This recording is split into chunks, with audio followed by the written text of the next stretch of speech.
అదరకొట్టే కారం రంగు రుచి ఆచి కారం పొడి. గీతం భూముల క్రమబద్ధీకరణ జీవీఎంసీ కౌన్సిల్ ఎజెండాలో పెట్టడం దుర్మార్గమన్నారు వైసీపీ ఎమ్మెల్సీ బొత్స సత్యనారాయణ. విశాఖలోని అత్యంత ఖరీదైన రుషికొండ ఎండాడ గ్రామాల్లో ఉన్న 54.79 ఎకరాల ప్రభుత్వ భూమిని గీతం సంస్థ ఆక్రమించిందని, భూదేవుడిని అడ్డుకోవాలని జీవీఎంసీ కమిషనర్కి వినతి పత్రం ఇచ్చామన్నారు. గీతం భూముల క్రమబద్ధీకరణ సుప్రీంకోర్టు తీర్పు, భూ చట్టాలు వ్యతిరేకమని ప్రభుత్వం వెనక్కి తగ్గితే సరే, లేదంటే కౌన్సిల్లో తీర్మానాన్ని అడ్డుకుంటామన్నారు బొత్స.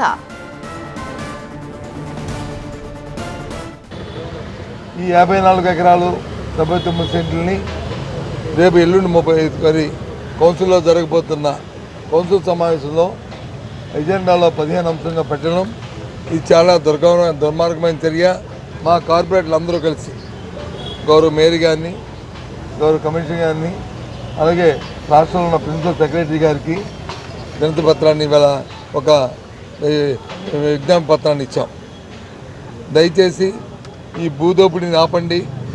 ఈ ముఖ్యమంత్రి గారు కుటుంబ సభ్యులు చేస్తున్న ఈ ఆదుకున్న భూదాహానికి ఏదైతే 5,000 కోట్ల రూపాయల సంబంధించిన భూమిని ఇది దోచుకోవడం సంబంధించిన కాదు, దీన్ని ఎజెండాలో పెట్టొద్దని చెప్పని ఇవాళ మొదటిగా వారికి ఇవ్వడం జరిగింది.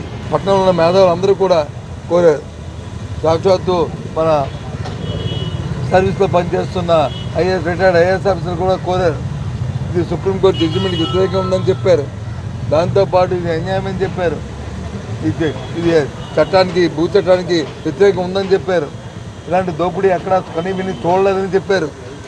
సాక్షాత్తు పదవిలో అనుభవిస్తున్న, రాజ్యాంగ పదవులు అనుభవిస్తూ ప్రమాణ స్వీకారం చేసి అక్కడ నాకు కానీ తాత లేకుండా నిష్పక్షపాతంగా పరిపాలిస్తానని చెప్పి ఈ రకమైన 5,000 కోట్ల భూమిని చంద్రబాబు నాయుడు వాళ్ళ కుటుంబ సభ్యులు చేయడం చాలా అన్యాయము, దుర్మార్గం అని చెప్పి ఇది.